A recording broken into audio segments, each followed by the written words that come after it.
नमस्कार दोस्तों, मैं निखिल जाखड़ स्वागत करता हूं आपका अपने स्टडी चैनल जाखड़ एकेडमी में। हमारा ये क्वेश्चन प्रैक्टिस का सीज़न चल रहा है, जिसमें हमारा पहला वीडियो था जिसमें हमने 1 से लेकर 20 तक के क्वेश्चन कर लिए थे। आज हमारा ये सेकंड लेक्चर है जिसमें हम क्वेश्चन नंबर 21 से लेकर 40 तक हम इसको सॉल्व करेंगे।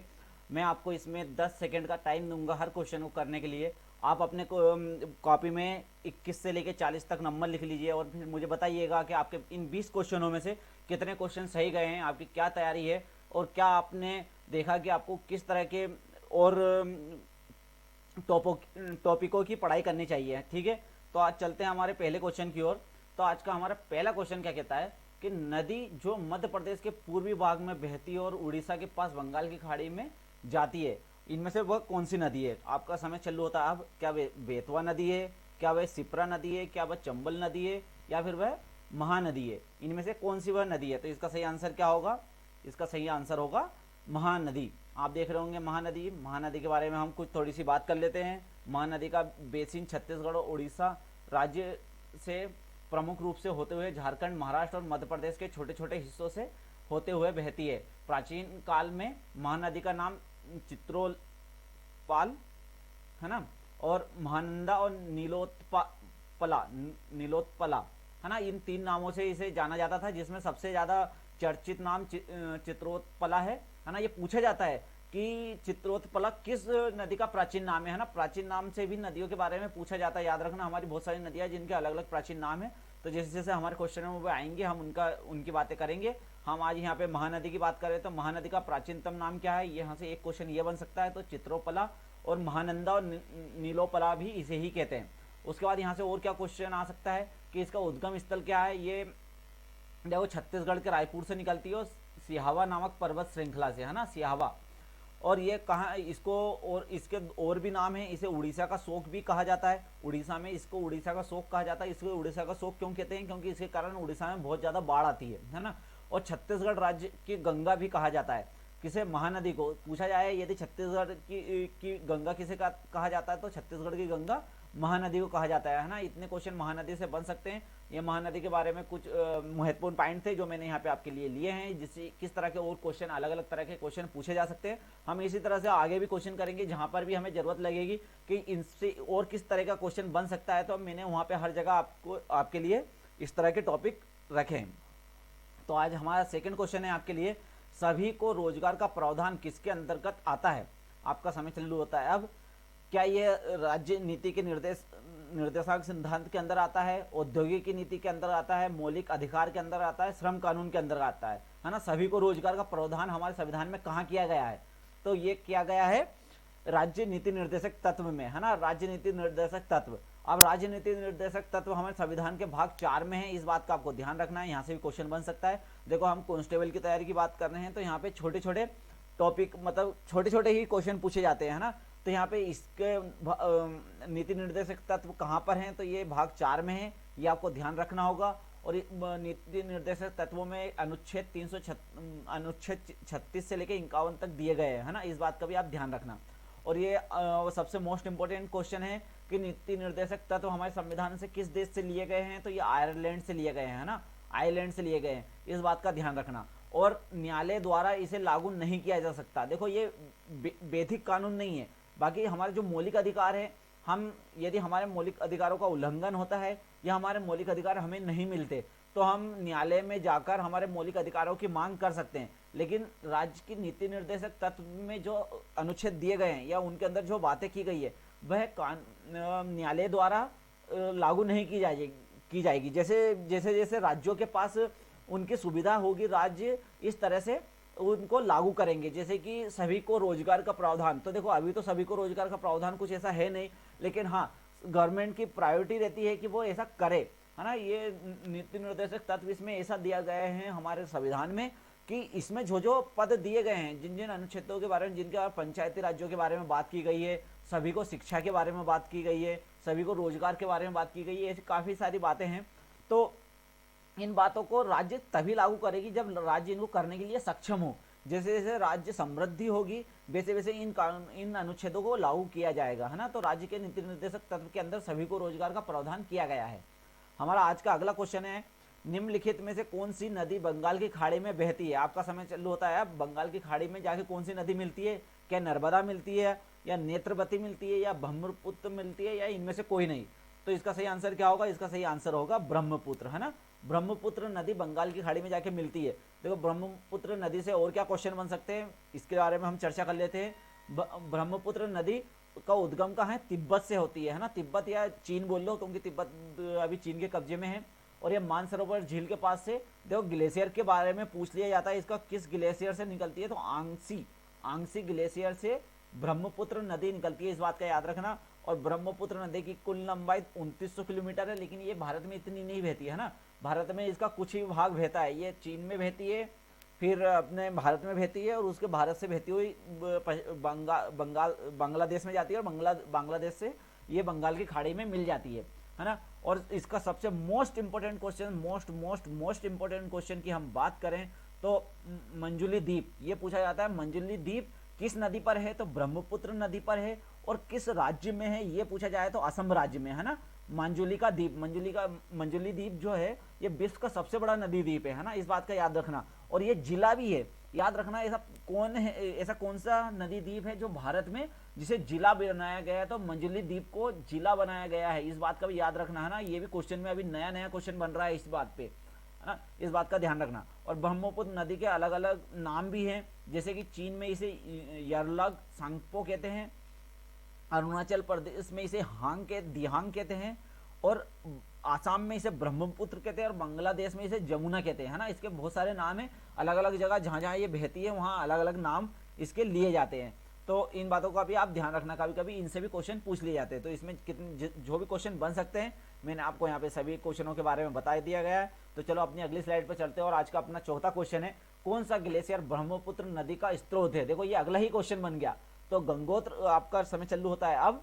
गंगोत्र ग्लेशियर, सियाचिन ग्लेशियर, एंग्लिसी ग्लेशियर, या कफानी ग्लेशियर? आपको इसमें कोई भी परेशानी नहीं हो रही होगी, क्योंकि ये क्वेश्चन की अभी अपन ने बात अभी तुरंत ही की है। तो इसका सही आंसर क्या है?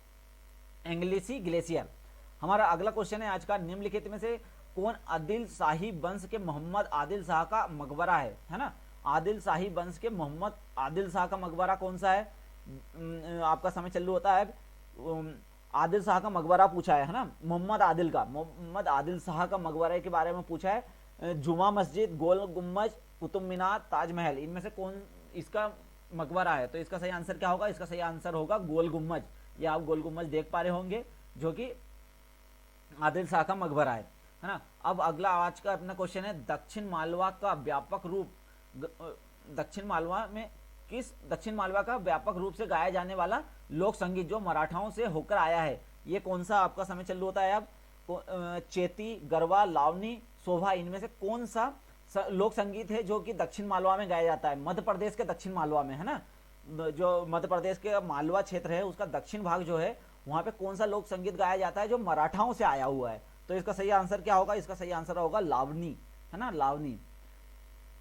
देखो जो फैक्ट है, फैक्ट के बारे में मैं ज्यादा डिटेल नहीं दे रहा हूं, क्योंकि बस इन्हें फैक्ट की तरह ही याद रखना है। आज हमारा फिर अगला क्वेश्चन क्या कहता है, मध्य प्रदेश में पन्ना किससे संबंधित है?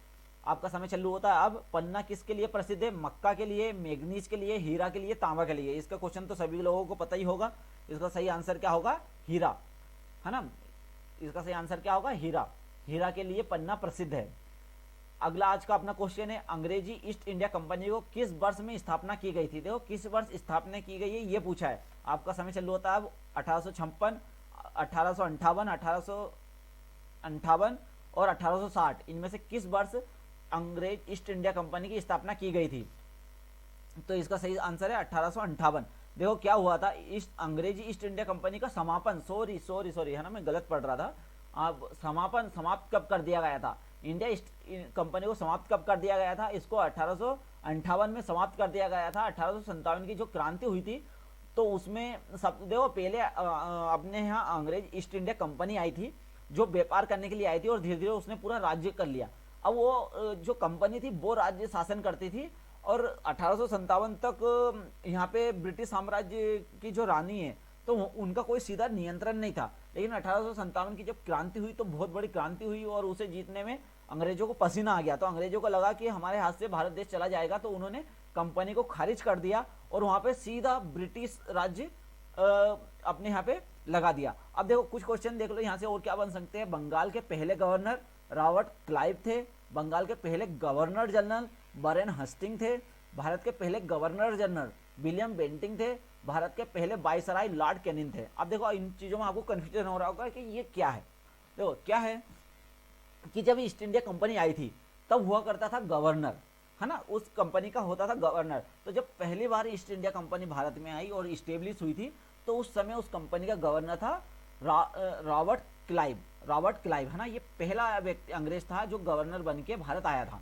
फिर इसके बाद जो पहला गवर्नर जनरल, जो गवर्नर का पद था उसको गवर्नर जनरल का पद बना दिया गया, है ना। और कहाँ का? बंगाल का, क्योंकि ये बंगाल में आए थे, ठीक है। तो बंगाल का गवर्नर जनरल की बात करें तो पहला गवर्नर जनरल जो था वारेन हस्टिंग था, है ना। और भारत का, और जब फिर पहले ये सिर्फ बंगाल का था और ब्रिटिश गवर्नमेंट कम से कम 2 से 3 जगह वो अपना नियंत्रण कर रही थी। तो बंगाल का अलग था, अपना इधर हैदराबाद का अलग थे, इस तरह से अलग अलग थे।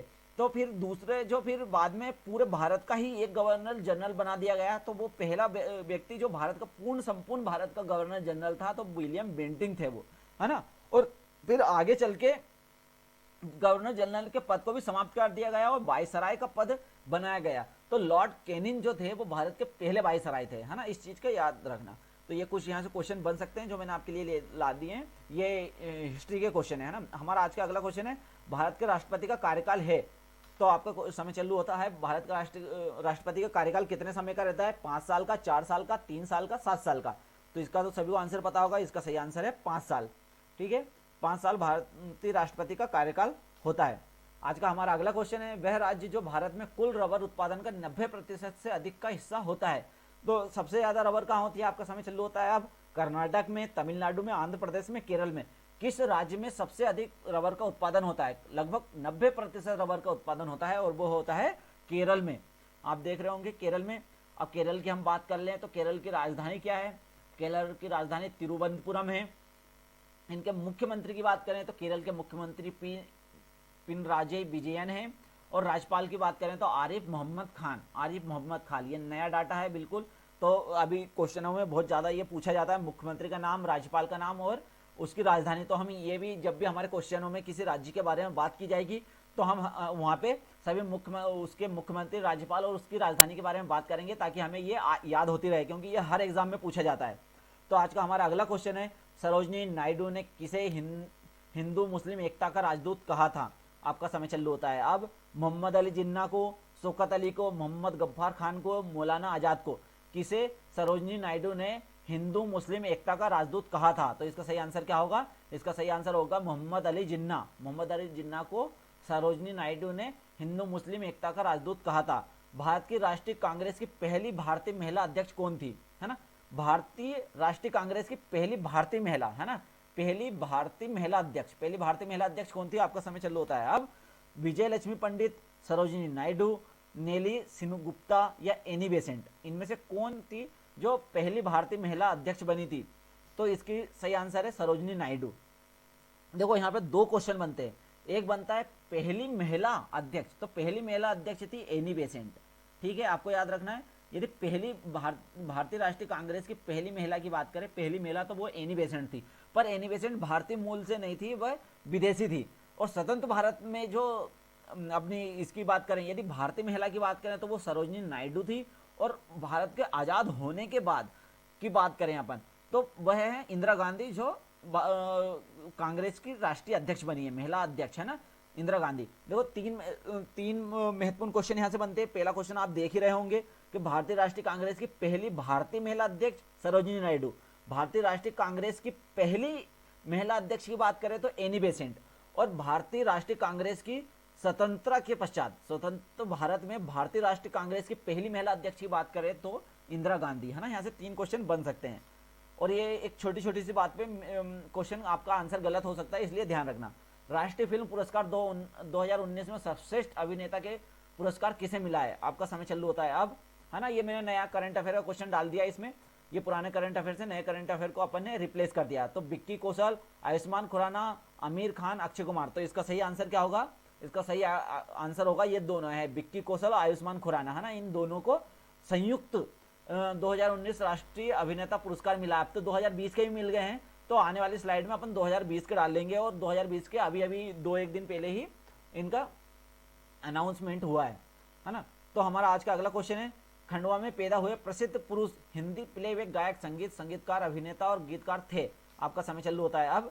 वर्षा बर्मन, दीपक चुसाला, सलीम खान, किशोर कुमार, इनमें से कौन वे व्यक्ति है जो खंडवा में पैदा हुए? तो इसका सही आंसर क्या होगा? किशोर कुमार, है ना। किशोर कुमार जी जो हैं वो खंडवा में इनका जन्म स्थान है ना, और ये बहुत बड़े संगीतकार हैं, सभी को पता ही होगा। आज का हमारा अगला क्वेश्चन है, एनी बेसेंट संबंधित थी, किससे संबंधित थी एनी बेसेंट? आर्य समाज से, प्रतिष्ठित समाज से, गदर पार्टी से, या थियोसोफिकल सोसाइटी से? तो एनी बेसेंट संबंधित थी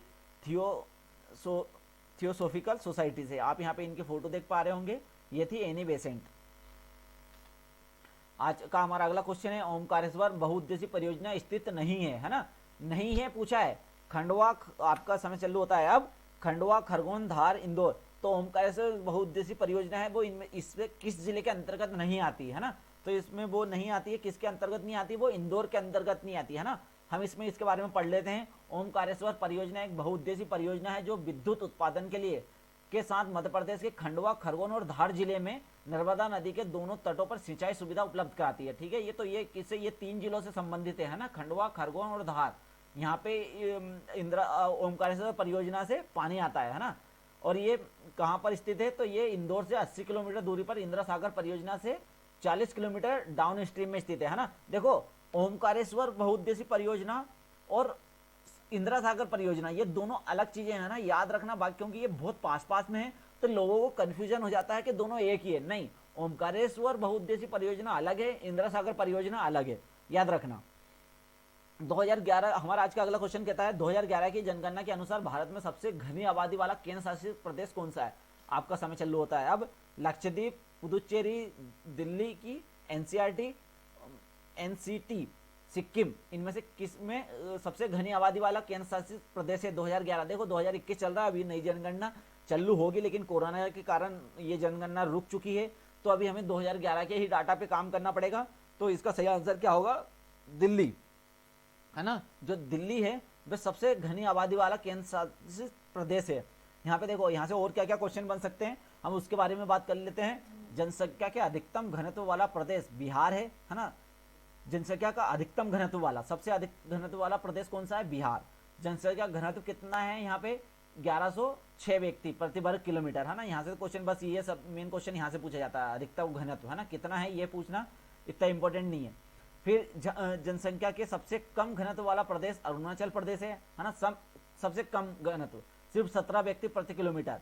जनसंख्या की अधिकतम घनत्व वाला प्रदेश कौन सा है? केंद्र शासित प्रदेश की बात करें तो वह दिल्ली है। और जनसंख्या में के सबसे कम घनत्व वाला केंद्र शासित प्रदेश की बात करें तो अंडमान निकोबार है। और जनसंख्या के अधिकतम घनत्व वाला जिले की बात करें, कौन सा जिला सबसे ज्यादा है?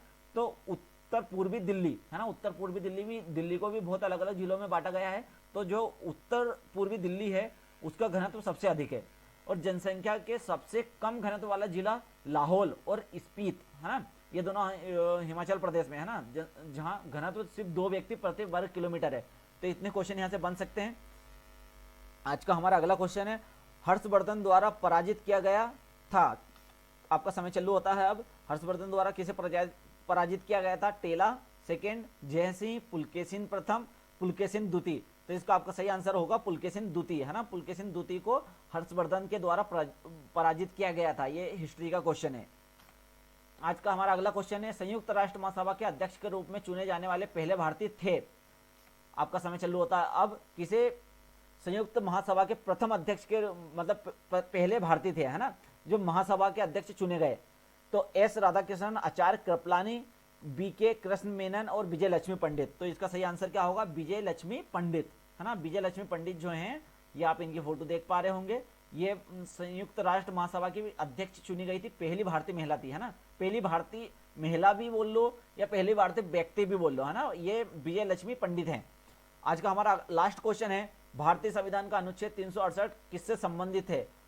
आपका समय चालू होता है अब। 368 आपातकालीन प्रावधान, संशोधित प्रक्रिया, प्राथमिक शिक्षा का अधिकार, सूचना का अधिकार, है ना। अनुच्छेद 367 किससे संबंधित है?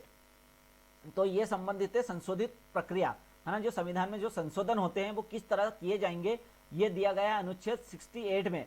तो ये अनुच्छेद 68 कहाँ पर है? संविधान के भाग 20 में, है ना। संविधान के भाग 20 में संविधान के संशोधन प्रक्रिया के बारे में बताया गया है। और अनुच्छेद की बात करें तो 367, है ना। इसकी प्रक्रिया को संशोधन करने की शक्तियां प्रदान करता है। अनुच्छेद 368 में वर्णित प्रक्रिया के अनुसार संसद संविधान में नए उपबंध जोड़कर या किसी उपबंध को हटाकर या बदलकर संविधान में संशोधन कर सकती है ना। ये कहाँ दिया गया है? ये भाग 20 और अनुच्छेद 368, इस बात का ध्यान रखना, है ना। ये मेन है जहां से क्वेश्चन बन सकते हैं, यहाँ से फिर से क्वेश्चन बन सकते हैं। यहाँ पे पूछा जा सकता है कि संविधान संशोधन की प्रक्रिया किस भाग में दी गई है, तो भाग 20 है। और आपकी बार अनुच्छेद दे दिया है, कभी कभी अनुच्छेद पूछ लिया जाता है, तो 368 अनुच्छेद, है ना, आर्टिकल में। तो ये आज का हमारा वीडियो यहीं पे समाप्त होता है और अगले वीडियो में हम हमारे 41 नंबर क्वेश्चन से चालू करेंगे। तो आपको हमारा वीडियो पसंद आया हो तो प्लीज़ वीडियो लाइक करिएगा और चैनल को सब्सक्राइब करिएगा। मिलते हैं अगले वीडियो में। Thank you.